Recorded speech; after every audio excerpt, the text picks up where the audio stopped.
Hey guys, today we began the brutal life of a medieval archer. So before we get comfortable, take a moment to like the video and subscribe, but only if you enjoy what I do here.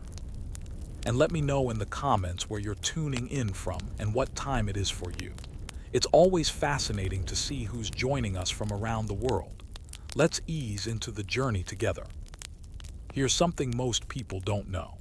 An English longbowman could release up to 12 arrows per minute, and during major battles, over 70,000 arrows could darken the sky in less than 60 seconds. Just imagine that for a second, a literal storm of death, falling from above faster than most soldiers could even raise a shield.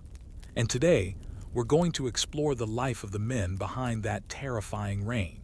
So let's start the clock. For the next few seconds, we're stepping back more than 600 years into a world where an archer wasn't just a soldier. He was a weapon trained from childhood, shaped by poverty, discipline, and a lifetime of physical strain. Medieval Europe wasn't kind to most people, but for archers it was even harsher. They were valuable, yes, but also disposable, feared by the enemy, yet often forgotten by the lords they fought for. Now, before we get deeper, let's lay down some fast, shocking facts, the kind that historians don't usually talk about in school. Fact 1. Medieval archers started training as early as age 6, and if you think that sounds young, consider this.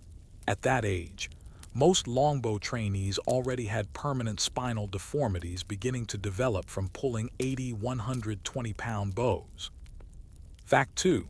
A longbowman's skeleton can be identified even centuries later. Archaeologists often look at medieval bones and say, "This one was an archer," simply because their left arm bones were twisted and enlarged, their shoulders uneven, and their fingers reshaped from decades of drawing a bowstring. Fact 3. During the Battle of Crécy in 1346, English archers fired so many arrows that French knights described the sky as turning black. And finally, this one surprises people most: archers weren't paid well. They were essential for war, praised for victories, yet most lived in poverty, slept in crude huts, and ate whatever they could hunt or steal. But that's only scratching the surface. Because behind every battle statistic, every famous war, every victory on a muddy field, there was a real human being standing in the cold, holding a bow taller than he was, fingers bleeding, lungs burning, praying he would live to see the sun rise again. So let's travel back to where this brutal life really began. Think of a small medieval village, smoke rising from thatched roofs, mud covering the roads, children running barefoot. In the middle of this, a young boy picks up a rough wooden bow, barely more than a bent branch, and pulls it back with all the strength his tiny arms can manage. His father watches, not with pride but with necessity. Because in medieval England, practicing archery wasn't optional, it was the law. Every Sunday after church, boys were required to practice shooting. If they didn't, their parents could be fined. But there's another reason too: survival. If a child showed promise as an archer, he had a better chance of being hired during wartime. And in the 1300s and 1400s, war wasn't rare, it was constant. Let's picture this young boy again. He's maybe 7 years old. His fingers hurt. His arms shake. He misses more than he hits, but he keeps trying because his father insists. Again, pull it again. And slowly, painfully, a longbowman is forged. By age 12, he's taller, stronger, and capable of drawing a real bow, one that takes the strength of a modern athlete. But this isn't training for sport. This is training for a future that might require him to stand on a battlefield with thousands of others, shoulder to shoulder, as arrows whistle overhead and the sound of pounding hooves grows louder. Let's jump forward. The boy is now a teenager, maybe 15 or 16, and he can fire 10 arrows in a minute with perfect rhythm. His fingertips are hardened like leather, his back muscles thick, his stance solid as stone. He's still poor, still living in a small village, still uncertain about the future, But now he has something valuable, a skill. When war breaks out, and it always does, recruiters arrive. And this is where the brutal part truly begins. The young man joins a company of archers. He's given a bow, a handful of arrows, perhaps a knife or a short sword, and not much else. Archers weren't dressed in heavy armor. That would slow them down. Most wore simple padded jackets or leather, leaving them almost completely unprotected. They slept on the ground, often in the open, exposed to rain, snow, and wind. Their boots rotted, food spoiled, water was scarce. But the harshest part wasn't the weather. It wasn't even the battles. It was the training marches. Archers had to walk, sometimes 20, 30, even 40 miles a day, carrying all their gear. Some days they marched until their feet bled. Others collapsed from exhaustion. Those who fell behind were left behind. Medieval armies didn't have the luxury of waiting. And then, after days or weeks of marching, they reached the battlefield. Imagine this young archer standing in a long line with hundreds of others, his bow in hand, his quiver full, his breath visible in the cold morning air. Across the field, an enemy army forms, knights in armor, infantry with spears, cavalry waiting to charge. The commander raises his hand. The archers take a deep breath, and the moment that defined their entire lives begins. Because when the order loose echoes across the field, there's no turning back. His fingers release the string and the arrow flies, not just a piece of wood, but a tool of survival. He has to hit his target, not for glory, not for honor, but because if he misses, the enemy will reach him. And when they do, archers don't last long. They were the first to fire, and the first to die when the line broke. And this is just the beginning. When the first volley leaves the longbows, something strange happens to the battlefield. For a heartbeat, there is silence, a strange, heavy pause, and then the sky fills with sound. Not one sound, not a whistle, not a scream, but thousands of tiny ripping noises, like sheets of cloth being torn in midair. That was the sound every medieval soldier feared, a sky full of falling arrows. The young archer feels the vibration of the bowstring still tingling through his fingertips. His chest rises and falls rapidly, not from fear alone, but from the sheer physical effort. Pulling a war bow wasn't delicate. It was like wrestling with a stubborn tree branch that didn't want to bend, and doing that 10 or 12 times every minute was brutal. And yet, he has no time to think, no time to celebrate the hit or mourn the miss. Another arrow is already in his fingers. He knocks, he draws, he looses, again, and again. Because an archer was not judged by a single arrow. He was judged by how long he could keep firing. In major battles like Poitiers and Agincourt, archers sometimes shot hundreds of arrows in a single day. Their arms cramped. Their fingers split open. Their shoulders burned. Some collapsed from exhaustion, shaking uncontrollably, their muscles refusing to obey. But the battle didn't care. History didn't care. He had to keep shooting. Now picture the enemy's point of view. You're a soldier marching toward the English lines. The ground is muddy, heavy with rain. Your armor weighs nearly 25 kilograms. You can barely move fast enough to keep formation. And then the sky darkens. Something hisses overhead. Then dozens of impacts. Then hundreds. A single arrow might not pierce your armor. But 30,000 arrows falling in waves. That's different. Shields crack. Horses panic. Men fall. Lines break. Some soldiers turn and run before ever reaching the enemy, and the archers keep shooting.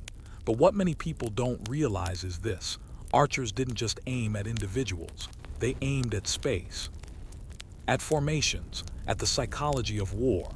Their job was to break the enemy before the real fighting even started, and it worked most of the time.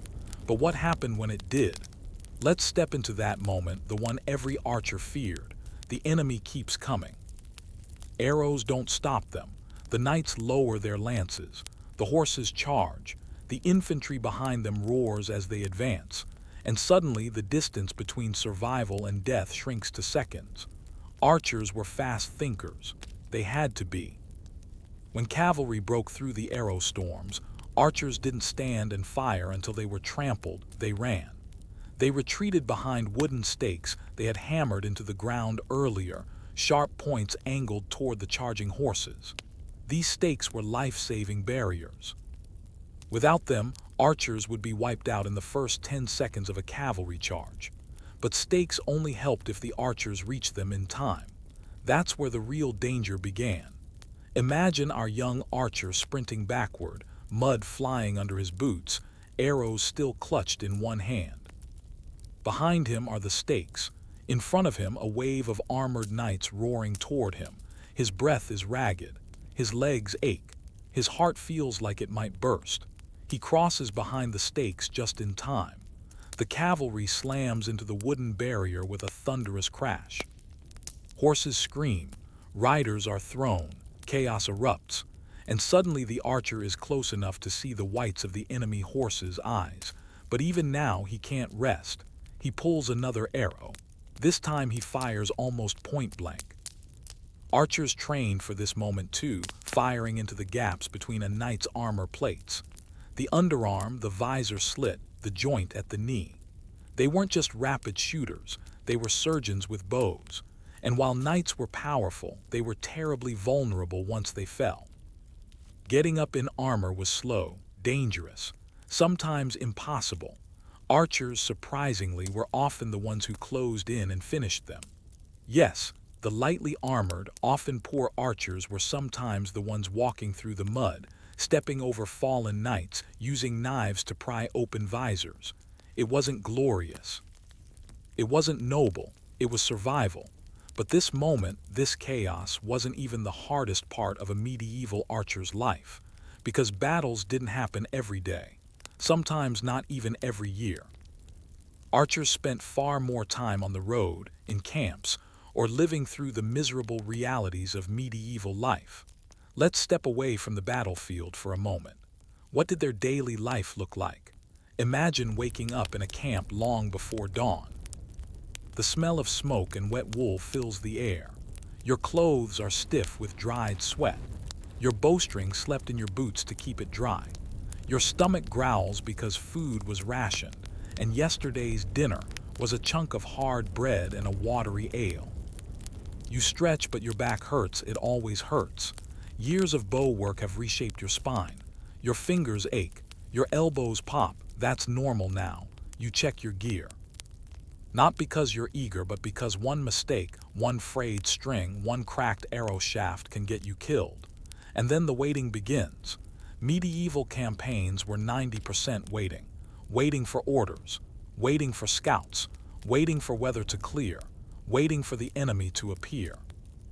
And while waiting, archers repaired arrows, wrapped bowstrings, sharpened knives, and tried to stay warm.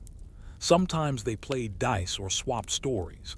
Sometimes they sat in silence, staring into the fire, thinking about home, a tiny village they might never see again. Because the truth is, many didn't. Disease killed more archers than battle. Dysentery, typhoid, infected blisters, spoiled food, any small wound could turn deadly. A medieval archer's life was short, brutal, and often lonely. But here's the twist. Despite the harshness, the pain, the danger, archers formed some of the strongest bonds of any medieval military group. They relied on each other like brothers. They shared food, patched each other's clothes, carried each other when marching grew too difficult. Their survival depended on unity. Not honor, not knighthood, not noble blood, just skill, teamwork, and grit. And that unity is what kept them alive on the battlefield, especially in the moments when the enemy finally broke through. Because when knights reached the stakes, when infantry surged forward, when mud, rain, and metal clashed in a storm of violence, archers didn't fight alone. They fought as one. Even after surviving the first wave of combat, the archers' ordeal was far from over. The battlefield didn't care if they were exhausted, injured, or terrified. Every arrow shot and every enemy that fell only brought the next moment closer. Hand-to-hand combat. While longbows were devastating from a distance, they were useless in melee, and medieval armies were not kind enough to let archers remain behind the safety of stakes forever. When cavalry charges broke formations or infantry pressed forward, archers had to defend themselves with whatever tools they could grab: daggers, small swords, or even makeshift weapons cobbled together from stakes and broken arrows. For many archers, this was when the true test began.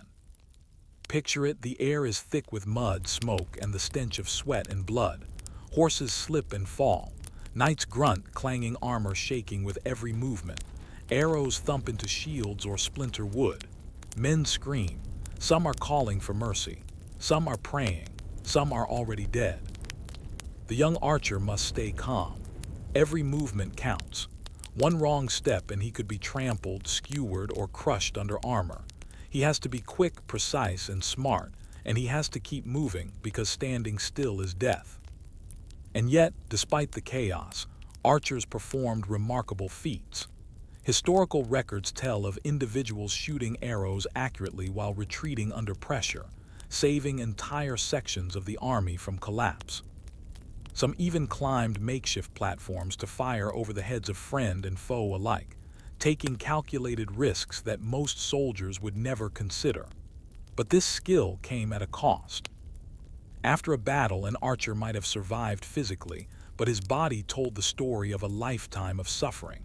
Muscles overdeveloped and stiff, fingers blistered and scarred, shoulders permanently misaligned, bones thickened in unnatural ways.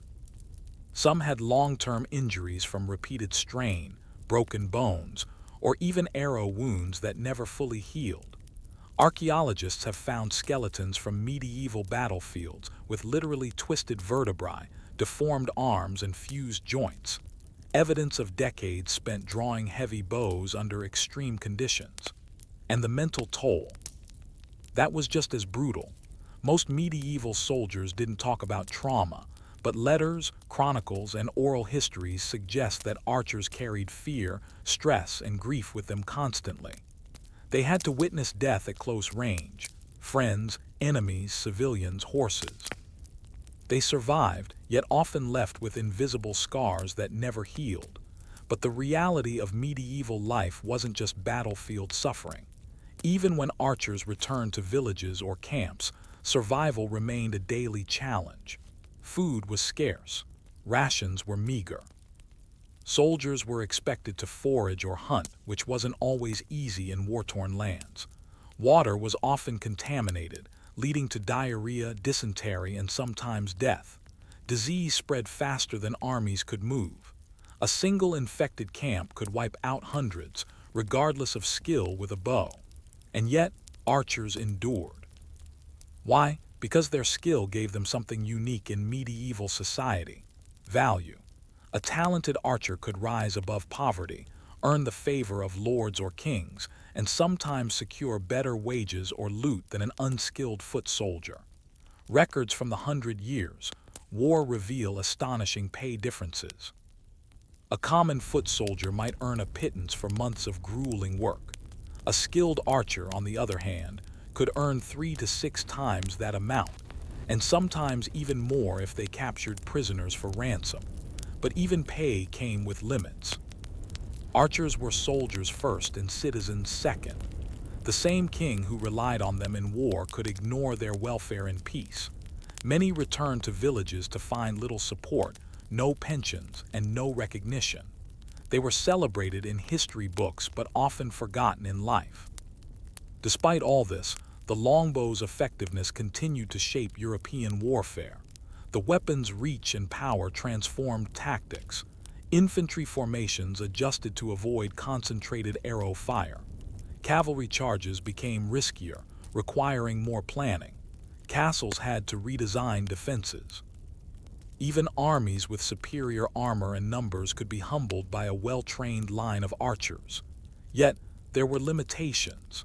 Longbows were heavy, expensive to maintain, and required decades of training to master fully. A poorly trained archer was almost useless, and equipment that wasn't properly cared for could fail mid-battle. And the physical strain, it never stopped. Archers had to maintain daily training routines even between wars, because months of inactivity could weaken muscles and ruin years of preparation. Still, the advantages outweighed the costs. Archers were decisive. They won battles that armies of knights could not. They changed history, but their victories came with sacrifices that modern audiences rarely appreciate. Even in peace, life was punishing. A surviving archer returned home to mud, hunger, and harsh labor. He might tend fields, mend roofs, or help with local trades, but he did so with the body of someone who had endured decades of extreme physical stress. Shoulder pain, arthritis, and spinal deformities were common. His hands, scarred from bowstrings, often never fully healed, and many died young. Records suggest that the life expectancy of a typical medieval soldier was significantly lower than that of civilians, even after surviving the battlefield. Disease, malnutrition, and cumulative injuries took a heavy toll. Yet, despite it all, archers remained proud of their craft. They were the invisible engine of medieval warfare. Without them, many of England's victories that shaped the continent, would not have been possible. They weren't knights. They weren't nobles. They weren't immortal heroes. They were ordinary men pushed to extraordinary limits by circumstance, duty, and necessity. Their weapons were simple wood and string, but their impact was extraordinary. And when historians examine their legacy today, they are not just looking at tactics and battles. They are looking at human endurance, courage, and adaptability, because the life of a medieval archer was not designed to be easy. It was designed to work, to kill, to survive, to endure, and to leave a mark on history that few others could. The battlefield was only one dimension of a medieval archer's brutal life. Equally important was the technology behind their weapon, which made them the most feared soldiers of their time. The longbow itself was deceptively simple. A single piece of yew wood, sometimes more than 6 feet long, capable of drawing up to 160 pounds of force. It required tremendous strength to pull back, skill to aim, and precise timing to release. But the power of this weapon is what made archers invaluable. A single arrow could penetrate chain mail and at close range, even early plate armor. Arrows were also specialized. The bodkin point, a slim, pointed arrowhead, could pierce armor. Broadheads could slice through flesh and incapacitate multiple targets. Quivers often held 24 to 30 arrows, and an archer's accuracy was honed through years of training. They knew trajectory, wind, and distance instinctively, not through mathematics or study, but through constant practice and repetition from childhood. This combination of weapon and skill allowed English archers to dominate many battles, even against numerically superior forces.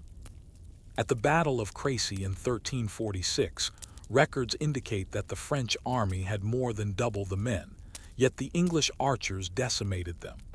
Knights in armor were cut down, horses fell into mud, and the enemy ranks were thrown into chaos before the first melee even began. The reason: strategy, discipline, and sheer consistency. Archers were not sporadic marksmen. They fired volleys in rhythm. Each archer contributed to a collective storm of arrows that disrupted formations and morale. Commanders relied on archers to do more than damage. They used them to shape the battlefield, to dictate movement, and to force opponents into mistakes. Yet this power came at a physical cost. Drawing a 160-pound bow repeatedly caused extreme stress on the body.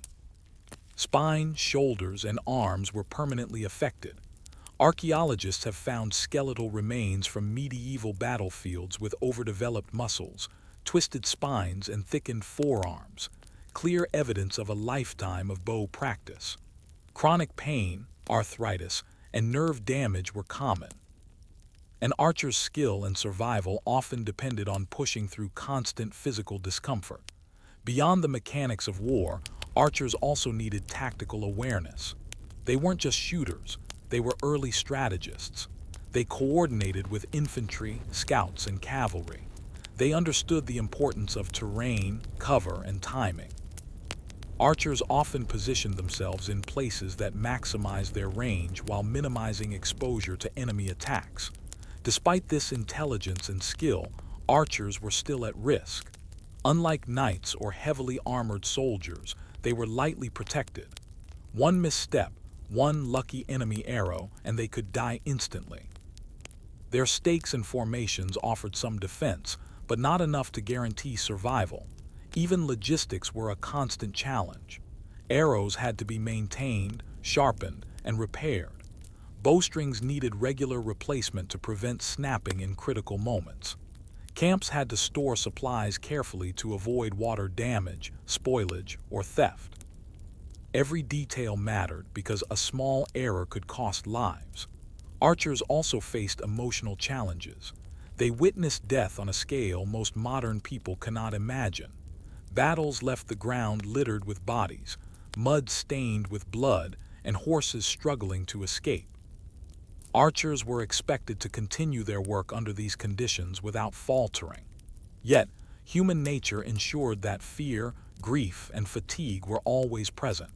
Maintaining focus required discipline and resilience. This was not a life for the faint-hearted, but it was one with significant social and financial rewards for those who survived. Skilled archers could earn wages several times higher than average laborers or foot soldiers. Some were granted land, ransoms, or other benefits if they captured high-ranking enemies. Archery offered mobility and status, albeit limited and often temporary. Training was another critical aspect of an archer's life. Boys started practicing with small, lightweight bows, gradually increasing strength and technique until they could handle the full-weight longbows as adults. Sundays, festivals, and community gatherings were often centered around archery practice. In some towns, archery competitions were major events, drawing participants and spectators from miles around. Success in these contests could enhance a young archer's reputation, potentially influencing future military recruitment. Health and nutrition played crucial roles as well. A strong, well-fed archer was more effective. However, medieval diets were simple and often inadequate. Bread, ale, and occasionally meat or vegetables made up most meals. Malnutrition, illness, and infections were constant threats, and many archers succumbed to disease before ever seeing a battlefield. Yet despite the harshness of training, the grueling physical strain, and the ever-present threat of death, archers endured. They were resilient, adaptive, and indispensable. Their contribution to medieval warfare was monumental. Without them, key battles could have been lost, and entire nations' fates could have shifted dramatically. Their effectiveness relied not just on individual skill but on teamwork. Archers operated in coordinated units, firing volleys that created continuous pressure on the enemy. Communication, timing, and discipline were critical. A single archer acting independently could not replicate the impact of a trained unit. The social structure surrounding archers also influenced their lives. Most came from rural, lower-class backgrounds. They were often expected to train and serve in military campaigns with little compensation beyond basic wages. Nobility and knights relied on them heavily, but offered minimal protection or support. Success was measured not by fame or wealth but by survival and the ability to continue serving in future campaigns. Even after battles, archers faced challenges. Camps were unhygienic, disease was rampant, and injuries could become fatal without proper care. Many returned home with permanent damage, twisted joints, broken fingers, and chronic pain. A lifetime of shooting arrows left a visible imprint on their bodies, a testament to their enduring labor. Yet their impact on history was profound.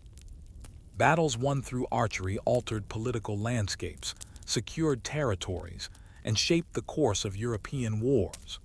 Archers were silent influencers, shaping history not through banners or crowns, but through the lethal precision of their skill. As we move forward in this story, we will explore how individual archers survived the most intense battles, how their technology evolved, and how their culture influenced both military and civilian life. While battles defined moments of fame and fear, the majority of a medieval archer's life unfolded far from the chaos of the battlefield. Daily life in a campaign camp or village was just as challenging, though less immediately lethal. Understanding these routines is essential to fully grasping the brutal yet fascinating existence of these soldiers. A typical day for an archer began long before sunrise. In camp, the air was cold, damp, and thick with smoke from cooking fires. The ground was muddy from the constant movement of men and horses. Sleep was minimal and often interrupted by the sound of sentries, barking dogs, or the distant rumble of nearby activity. An archer would awaken, stretch stiff muscles, and check his bow and arrows. Equipment was everything, and any damage could be fatal in battle. Breakfast was modest. Hard bread, occasionally supplemented by cheese, dried meat, or a small portion of porridge, provided minimal sustenance. Water, often drawn from nearby streams, could be unsafe, leading to frequent cases of dysentery. Yet, despite these challenges, maintaining strength and stamina was critical, especially in prolonged campaigns where the distance between marches, sieges, and battles could stretch for weeks or months. Archers spent much of their day in preparation and maintenance. This included repairing broken arrows, replacing frayed bowstrings, sharpening knives, and sometimes crafting makeshift weapons for emergencies. Skill and attention to detail were essential. A snapped bowstring or a poorly fletched arrow could mean death on the battlefield. Many medieval manuals stressed that preparation off the battlefield was as important as marksmanship during combat. Training did not cease with age. Even seasoned archers needed daily practice to maintain speed, accuracy, and strength.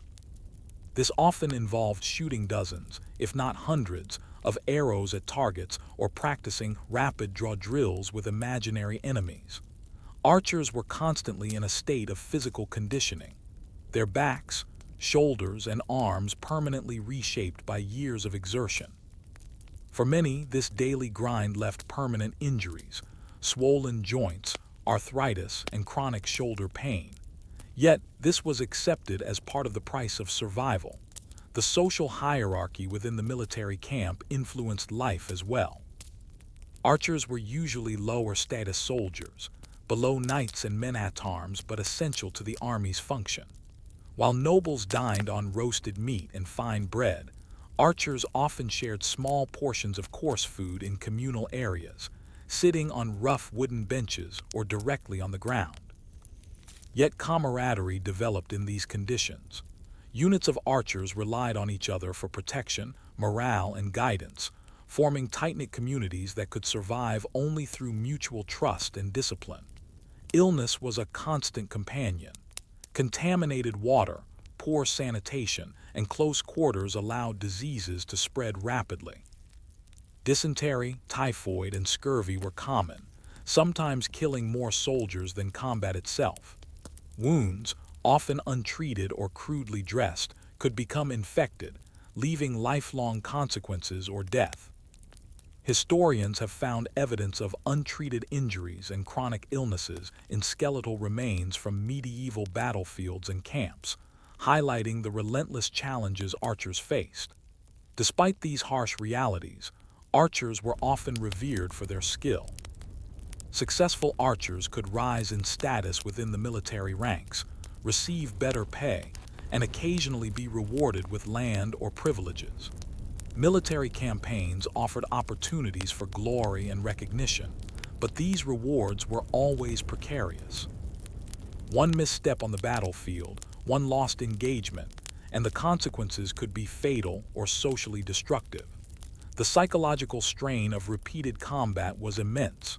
Witnessing the death of comrades, civilians, and enemy soldiers left lasting impressions. Chronic stress and fear were constant companions. Some chroniclers describe archers becoming numb to violence, while others struggled with grief and anxiety. Despite a lack of formal recognition for mental health, archers displayed remarkable resilience, adapting to conditions that would overwhelm most civilians. Camp life was also a center for social and cultural exchange. Archers came from rural villages across England and other parts of Europe, bringing local knowledge, customs, and dialects with them. These interactions helped forge identities among units, blending practical skills with shared experiences. Singing, storytelling, and informal competitions often occurred around campfires, offering brief moments of relief from the relentless rigors of soldiering. Sieges introduced another layer of brutality. Archers were critical in both offense and defense. From atop castle walls or behind fortifications, they fired relentlessly at approaching enemies, often sustaining themselves under bombardment from crossbows, stones, or boiling liquids. Endurance, precision, and timing were crucial. A single lapse could result in massive casualties. Yet archers adapted, learning the art of range, trajectory, and patience, often spending hours or days observing enemy movements before taking a single decisive shot. Beyond the battlefield and camp, archers' skills influenced broader society. In times of peace, towns and villages often mandated archery practice. Laws in England, for example, required boys and men to practice with the longbow regularly, ensuring a ready supply of skilled archers for national defense. This legal framework reinforced the centrality of archery to medieval life, blending civic duty with military preparedness. But the cost of such dedication remained steep. Chronic physical pain, risk of disease, and exposure to harsh weather shaped every aspect of an archer's existence. Only the resilient, skilled, and disciplined survived long enough to see repeated campaigns, and even fewer lived to old age. Survival depended on constant vigilance, practice, and a combination of skill, strategy, and sheer luck. Despite the hardships, archers also contributed to a lasting legacy. Their success in battles like Crécy, Poitiers, and Agincourt influenced tactics, warfare, and the balance of power in medieval Europe. The longbow became a symbol of military innovation and the potential of disciplined infantry to challenge the traditional dominance of heavily armored knights. In essence, the life of a medieval archer was a cycle of preparation, exertion, danger, and adaptation. From childhood training to the harsh reality of battlefield survival, from camp life to societal obligations, every aspect of existence was shaped by the bow, the arrow, and the relentless demands of the medieval world. Their story is one of resilience, skill, and survival against extraordinary odds, a brutal but fascinating chapter of human history that reminds us how ordinary people can leave extraordinary marks on the world. As medieval archers honed their skills, the role of the longbow in warfare evolved. By the 14th and 15th centuries, armies increasingly recognized the strategic value of archers, transforming them from supporting infantry into decisive forces capable of shaping the outcomes of battles. This evolution was both a response to the brute force of heavily armored knights and a reflection of the archers' unparalleled efficiency. Tactically, longbow units became central to English military strategy. Commanders positioned archers on elevated ground, flanks, or behind defensive stakes to maximize their effectiveness. Their goal was not merely to wound enemies, but to disrupt formations, instill fear, and create openings for infantry and cavalry. In major engagements like the Battle of Agincourt, 1415, English longbowmen were the key to victory.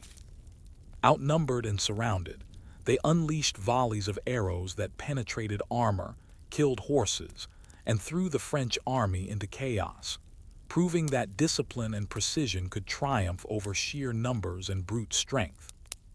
But behind every tactical innovation, there were personal stories, human beings who endured hardships that modern audiences can hardly imagine. Consider the account of an unnamed English archer at Crécy. Chroniclers describe him standing for hours in freezing rain, drawing his longbow repeatedly, while mud and rain soaked his clothing. By the end of the day, his hands were shredded, his shoulders ached beyond endurance, and his legs trembled from fatigue. Yet he continued firing because his survival and that of his comrades depended on it. Stories like this were common. They illustrate the endurance, resilience, and commitment that defined medieval archers. In addition to battle experience, archers contributed to siege warfare. Castles and fortified towns were among the toughest challenges in medieval Europe. Archers perched atop walls could defend against waves of attackers, using both skill and ingenuity. They coordinated with engineers and infantry to create overlapping fields of fire, often defending positions with minimal support. Their ability to remain focused under pressure, aim accurately, and conserve energy was vital. Many sieges ended not because the enemy was outnumbered, but because the longbow's relentless efficiency made frontal assaults nearly suicidal. Even in peacetime, archers maintained their edge through continuous training. Archery was not a seasonal skill. It demanded daily repetition. Boys and young men practiced tirelessly, shooting hundreds of arrows a day. Exercises were designed to strengthen the back, shoulders, and fingers while improving accuracy and speed. Archery competitions, mandated by law in some regions, ensured that the skill was widespread, allowing communities to maintain a ready supply of archers for future conflicts. Health and nutrition remained constant challenges. A successful archer needed strength, endurance, and stamina. However, medieval diets were often insufficient to support such physical demands. Food was simple: bread, pottage, and occasional meat or fish. Water sources were frequently contaminated, increasing the risk of disease. Despite these obstacles, archers adapted. Many developed hardened muscles, calloused hands, and skeletal changes that reflected a lifetime of labor and training. These physical adaptations were both an advantage in combat and a permanent record of a grueling life. Archers also developed mental resilience. War was unpredictable and often terrifying. Witnessing the death of comrades, civilians, and enemy soldiers could leave lasting psychological scars.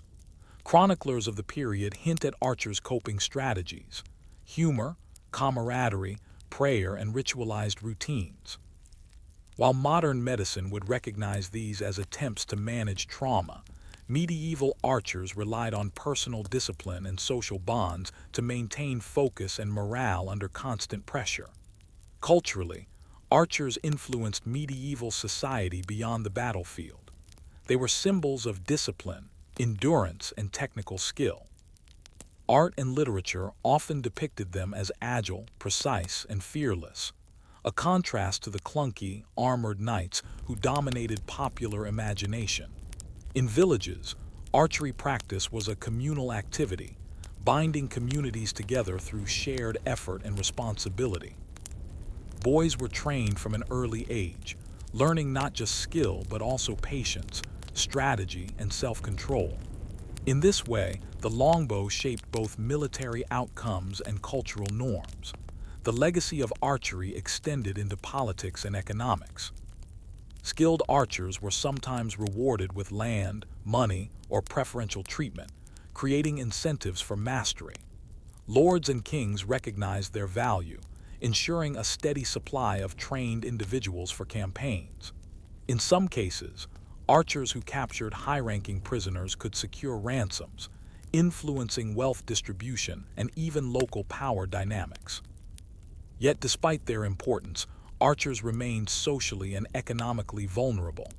Unlike knights, they lacked formal titles or inherited wealth. They were often conscripted from the lower classes, and survival depended on skill, luck, and obedience. Many returned from war physically damaged, with chronic injuries, malnutrition, and exposure-related illnesses. Life expectancy was low, and those who survived faced limited opportunities outside military service. This harsh reality underscores the contrast between their impact and their recognition. Archers shaped the outcomes of history, yet were rarely celebrated in their lifetimes. Their success depended not on fame, but on precision, endurance, and the ability to remain focused under extreme conditions. By the late Middle Ages, technological and tactical developments built upon the foundation that archers had established. The longbow influenced armor design, battlefield formations, and even the psychological landscape of warfare. Generations of soldiers, inspired by these feats, carried forward knowledge that would transform military strategy for centuries. And yet, for all their influence, the life of an individual archer remained brutal. Death could come from disease, fatigue, enemy attack, or accidents. Training, battle, and survival demanded extraordinary discipline. The human cost was immense, but the historical payoff was equally profound. Victories that changed borders, battles that secured kingdoms, and a legacy that endures in both history and legend. As we continue, it's important to explore specific campaigns and the stories of individual archers. These accounts provide insight not only into tactics, but also into the lived experience of men whose skill with the longbow shaped the course of history. Take the Battle of Agincourt in 1415, one of the most famous victories of the English longbowmen. Henry V's army was vastly outnumbered, facing a French force 3 times its size. The English soldiers, weary from a grueling march and plagued by disease, took positions on a narrow, muddy field flanked by woods. It was an unlikely battlefield for success, yet it became a proving ground for archers. The English archers planted wooden stakes in front of their positions to protect against cavalry charges. They lined up in disciplined formations, every man assigned a role. When the French cavalry charged, the archers unleashed volleys of arrows with terrifying speed and accuracy. Horses were struck down, knights were thrown into mud, and panic rippled through the French ranks. The combination of terrain, stakes, and coordinated arrow fire allowed a smaller, exhausted army to defeat a far larger force. Individual accounts of archers at Agincourt describe men who fought through exhaustion, injuries, and fear. One chronicler wrote of a young archer who, after hours of continuous shooting in ankle-deep mud, had arrows constantly knocked and fired even while his hands were bleeding. He had no formal armor, no knightly protection, only his bow, his quiver, and his training.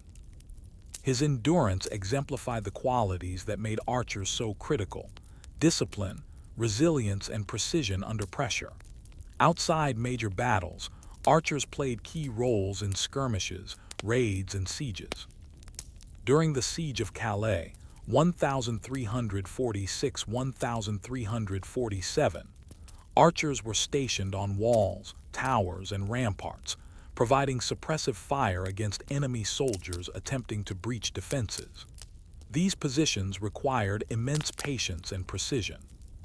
Shooting for hours in a single day, often exposed to weather and enemy attacks, tested both physical endurance and mental fortitude. Even when victory was achieved, the aftermath was grueling. Archers were responsible for pursuing retreating enemies, guarding prisoners, and securing territory. They had to navigate hazardous terrain, avoid ambushes, and manage limited supplies. Survival extended beyond combat. The day-to-day logistics of feeding, equipping, and moving a medieval army rested heavily on these lightly armored men. Stories of individual archers surviving multiple campaigns reveal the human side of warfare. Chroniclers recount archers who walked tens of miles a day, fought in mud, rain, and snow, yet remained operational and effective. Their skill often determined not just their own survival but the fate of entire units. Some archers were remembered for their extraordinary accuracy, shooting multiple arrows into a single target or striking officers through gaps in armor, feats requiring not only strength, but a finely honed understanding of trajectory and timing. Archers, Influence extended beyond the battlefield into social and cultural life. Towns and villages across England and parts of Europe maintained laws requiring citizens to practice archery. This ensured a pool of trained soldiers ready for national defense. Archery practice became a communal event, with competitions fostering pride, skill, and social bonds. Some archers gained local fame, earning respect and privileges within their communities. Yet, life remained perilous. Disease, malnutrition, and exposure took a heavy toll. Chronic injuries from years of drawing powerful bows limited many archers' abilities later in life. Skeletal analysis of medieval remains frequently shows overdeveloped shoulder muscles, fused joints, and arthritis, evidence of decades spent honing their craft under harsh conditions. Even those who survived the battlefield often faced a lifetime of pain and disability. Despite these challenges, archers exhibited remarkable ingenuity. They adapted equipment, developed tactics, and refined shooting techniques to improve effectiveness. Some carried multiple types of arrows for different purposes: armor-piercing, fire arrows, or broadheads for infantry. They coordinated with other units to cover flanks, protect weaker soldiers, and create fields of fire that maximized their impact. The cumulative effect of these strategies was staggering. The longbow gave relatively poor and lightly armed men the ability to challenge knights and heavily armored troops. It allowed armies to leverage skill, coordination, and precision, rather than relying solely on wealth or brute force. This democratization of power reshaped medieval warfare, proving that discipline and training could overcome traditional social hierarchies. Cultural representation of archers also reflected this impact. Literature, art, and chronicles often highlighted their bravery, skill, and cunning. Archers were depicted as clever, adaptable, and fearless, counterbalancing the romanticized image of knights. Even folklore celebrated their feats, emphasizing the longbow as both a weapon and a symbol of ordinary people achieving extraordinary influence. The life of a medieval archer, therefore, encompassed multiple dimensions: the brutal physical demands of training and combat, the strategic importance in warfare, the social and cultural integration into communities, and the enduring legacy of their contributions. These men were simultaneously warriors, laborers, and cultural icons, a combination rarely seen in other military roles of the period. And yet, for all their influence, archers remained vulnerable. Armor could only protect so much. Disease and exposure claimed lives even when skill preserved it on the battlefield.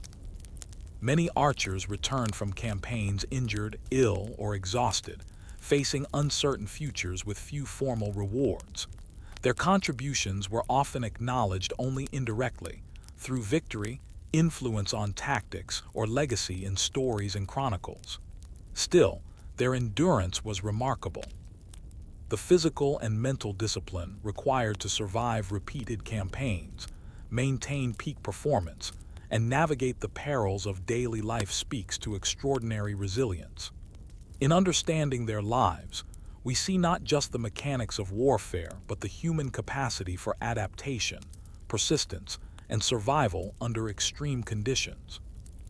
As we move forward into the next part, we will examine the technological evolution of the longbow, its cultural significance beyond warfare, and how the archer's training influenced society at large, blending personal narratives with historical analysis to create a cinematic and immersive portrayal of their brutal yet fascinating life. Beyond individual battles, the life of a medieval archer was shaped by innovation and adaptation. The longbow itself evolved in response to the demands of warfare. Early designs were simpler, but as armies learned to counter armor in larger formations, archers and bowyers, bow makers, developed heavier bows, stronger arrows, and more precise fletching techniques. Some bows measured over 6 feet long, capable of sending arrows more than 250 yards with lethal force. The craftsmanship required was immense, not just to create a bow strong enough to endure repeated use, but to ensure consistency, accuracy, and durability. The arrows were equally specialized. Bodkin points pierced chainmail and early plate armor, while broadheads maximized damage against infantry. Fire arrows were used to ignite thatched roofs or siege engines. Quivers were carefully maintained. A broken shaft or damaged fletching could render a single arrow useless. Archers often carried knives for close combat or repairing equipment. Every aspect of their toolkit was designed for survival and efficiency. Technological evolution was not limited to weapons. Tactics adapted alongside equipment. Archers learned to exploit terrain, using hills, forests, and marshes to their advantage. They coordinated with infantry and cavalry to protect flanks, cover retreats, and disrupt enemy formations. Siege warfare demanded additional ingenuity. Archers operated from towers, walls, and parapets, maintaining pressure on attackers while minimizing exposure. The combination of skill and technology created a new military paradigm. Archers demonstrated that lightly armored troops, trained and disciplined, could dominate the battlefield against more heavily equipped opponents. This realization reshaped European warfare. Knights and cavalry, once nearly invincible, had to adapt, wearing heavier armor, altering formations, or coordinating more closely with infantry. Armies relied less on brute strength and more on strategy, coordination, and precision. Even as a weapon of war, the longbow influenced culture. Archery practice became a legal and social expectation in many regions. In England, laws mandated regular practice from childhood, ensuring a steady supply of trained archers. Competitions, festivals, and communal exercises reinforced skills while fostering social cohesion. Boys learned patience, focus, and discipline alongside technical skill, preparing them for potential military service. Personal stories illustrate the human element of this technological and cultural evolution. One account tells of an archer named William, who began practicing as a boy in his village. By adulthood, he could draw his longbow with ease, fire multiple arrows per minute, and hit targets hundreds of yards away. On the battlefield, William survived repeated charges, fired volleys under extreme pressure, and assisted comrades during sieges. Off the battlefield, he trained younger men, repaired equipment, and adapted to the changing tactics of warfare. His life exemplified endurance, skill, and the integration of technology and human determination. But survival came at a cost. Chronic injuries were common. Shoulder dislocations, arthritis, and skeletal deformities appeared in those who trained and fought for decades. Fingers and hands were scarred from repeated contact with bowstrings and arrows. Even after battles ended, the strain persisted. Medieval medicine could do little beyond splinting broken bones or treating infections crudely, so pain and disability often lasted a lifetime. Disease remained a persistent threat. Camps were crowded, water was contaminated, and sanitation was poor. Dysentery, typhoid, and other infections killed many archers before they ever faced an enemy. Medical knowledge was limited, and even minor wounds could become fatal. Despite this, archers demonstrated resilience. Discipline, skill, and the support of comrades allowed many to survive multiple campaigns. Archers also contributed to the broader social and military hierarchy. Skilled individuals could gain recognition, earn higher wages, or even capture valuable prisoners for ransom. Their expertise elevated them above ordinary foot soldiers, though they rarely achieved noble status. They were essential, yet often overlooked, shaping history without receiving the fame accorded to knights or generals. Their influence extended to tactics and strategy. The longbow made static defenses more viable, allowing smaller forces to hold positions against larger armies. Coordinated volleys disrupted enemy formations, lowered morale, and created opportunities for decisive maneuvers. Archers became central to combined arms warfare, demonstrating the effectiveness of discipline, preparation, and collective action. Beyond military application, archery influenced culture and identity. Communities integrated archery into civic life, with festivals and competitions reinforcing skill, pride, and cohesion. Archers became symbols of resilience, adaptability, and human ingenuity, ordinary men achieving extraordinary feats through training, precision, and courage. Yet for all their accomplishments, the life of a medieval archer remained brutal. Mortality rates were high, injuries were frequent, and mental strain was immense. Every campaign, battle, and even day in camp demanded endurance, skill, and resilience. Success was measured not in fame or glory but in survival and the ability to contribute to the collective effort of the army. Despite this, archers left a profound legacy. Their role in shaping medieval warfare influenced the balance of power across Europe, impacted the design of castles and fortifications, and demonstrated the potential of disciplined, trained infantry to challenge the dominance of heavy cavalry.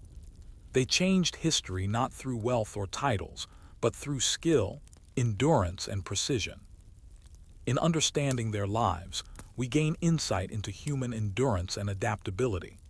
Archers were ordinary men placed in extraordinary circumstances, yet through resilience and mastery of their craft, they shaped battles, influenced society, and left a mark on history that endures to this day. By the late Middle Ages, certain archers became legendary, their skill and bravery celebrated in chronicles and folklore. These individuals exemplified the extreme dedication, precision, and endurance that defined the life of a medieval archer. Their stories offer a human lens into the brutal, yet fascinating, reality of warfare in this era. Take the anonymous archers of the Battle of Crécy in 1346. Chroniclers recorded their extraordinary performance. Despite rain and fatigue, these men fired arrow after arrow at advancing French forces. Horses and knights fell under their relentless volleys, causing confusion and chaos in the enemy ranks. The archers' ability to maintain focus and accuracy for hours, often in waist-deep mud, exemplifies the endurance required to survive medieval warfare. Their anonymity highlights a crucial aspect of archery. The greatest heroes often went unrecorded, their deeds visible only in the outcomes of battles. Another example is the English archer Nicholas, described in later accounts as surviving multiple campaigns across France. He reportedly could fire 6 to 8 arrows per minute with lethal accuracy, maintain his position under heavy fire, and assist wounded comrades when possible. Nicholas trained from childhood, his muscles and skeleton shaped by years of repeated use of the longbow. His story reflects the physical consequences of this life: chronic shoulder pain, arthritis, and scarred hands, yet also the resilience and adaptability required to survive decades of continuous campaigns. These personal stories were intertwined with tactical innovations that transformed medieval warfare. Archers were no longer merely supporting infantry. They became a core component of strategy. Commanders relied on them to control the battlefield, disrupt enemy formations, and protect weaker units. Coordinated volleys were timed to coincide with cavalry charges or infantry assaults, creating lethal combinations that exploited weaknesses in enemy lines. The longbow itself evolved alongside these tactics. Bows became longer and stronger, arrows more specialized. Bodkin points allowed penetration of armor, fire arrows ignited siege works, and broadheads inflicted maximum damage on infantry. Archers learned to adjust aim for wind, distance, and terrain, turning a simple wooden bow into a formidable instrument of war. Sieges showcased archers' endurance and ingenuity. Positioned on walls or towers, they had to remain alert for hours, repelling attackers with precision while exposed to enemy fire. They adapted to evolving siege technologies, coordinating with engineers and infantry to maximize defensive advantage. Their skill often determined whether a fortress would hold or fall. Culturally, archers influenced society beyond the battlefield. Legal mandates required towns to maintain a supply of trained archers, integrating martial skill into daily life. Competitions, festivals, and community training exercises reinforced skill, pride, and cohesion. Archers became symbols of discipline, precision, and resilience, shaping civic identity as well as military strategy. Yet the life of an archer remained unforgiving. Exposure to harsh weather, inadequate nutrition, and frequent disease created constant vulnerability. Many died young, often from infections or chronic injuries sustained over years of service. Even successful archers returned home with permanent physical damage, twisted joints, arthritis, scarred hands, and chronic pain. Mental strain was equally profound. Witnessing death repeatedly left lasting psychological scars, though medieval society lacked frameworks to address them. Despite these hardships, the influence of archers endured. Battles like Agincourt and Crécy demonstrated the effectiveness of disciplined, trained infantry against numerically superior forces. Their presence forced adaptations in cavalry, armor, and battlefield tactics. Castles were redesigned to withstand arrow fire, armies coordinated more carefully, and military planners recognized that skill and preparation could outweigh brute strength. Legendary archers inspired future generations. Their skill became a standard for training, their endurance a benchmark for resilience. Communities that celebrated archery fostered social cohesion and readiness, ensuring that the knowledge and discipline required for survival persisted across generations. Archaeological evidence supports these narratives. Skeletal remains show overdeveloped muscles, joint deformation, and signs of chronic injuries, tangible proof of decades spent mastering the bow. Combined with written records, these findings paint a vivid picture of the physical and mental demands faced by archers. In examining their legacy, it becomes clear that medieval archers were more than just soldiers. They were innovators, strategists, and cultural influencers. Their lives exemplified human endurance and adaptability under extreme conditions. Every arrow fired, every formation held, and every battlefield survived contributed to the shaping of European history. Even today, the influence of the longbow and its practitioners is visible. Military historians study their tactics, while literature and folklore celebrate their skill and bravery. Archers exemplify how ordinary individuals, through discipline, practice, and resilience, can achieve extraordinary outcomes. Their story is a testament to human capability, endurance, and the unrecognized contributions of those who stand in the shadows of history. As we reach the final part of this journey, it's time to reflect on the life of a medieval archer, brutal, demanding, and yet profoundly influential. Their story is not just about war. It's about endurance, innovation, and the extraordinary feats ordinary people achieved under unimaginable conditions. A medieval archer's existence was a cycle of preparation, hardship, and survival. From childhood, training shaped every muscle, every joint, and every reflex. Daily practice hardened their bodies while instilling patience, precision, and discipline. Arrows, bows, and quivers were extensions of themselves, demanding respect, care, and intimate knowledge. One misstep, one snapped string, or one misfired arrow could be fatal.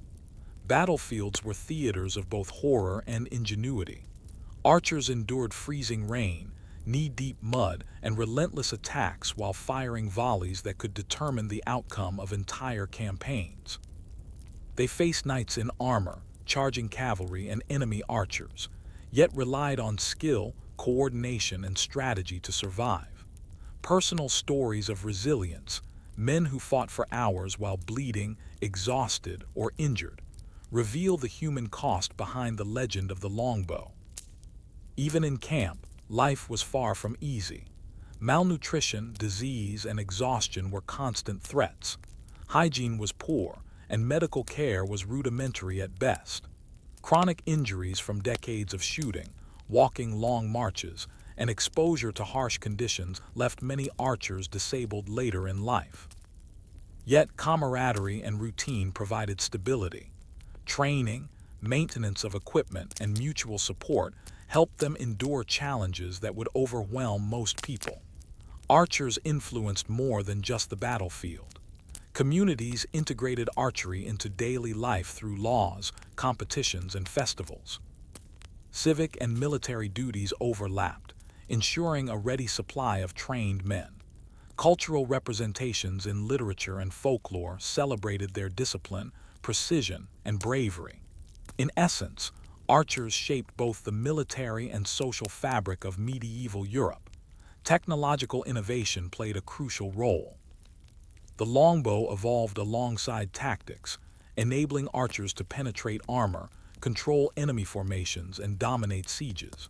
Strategic placement, timing, and coordination amplified their effectiveness.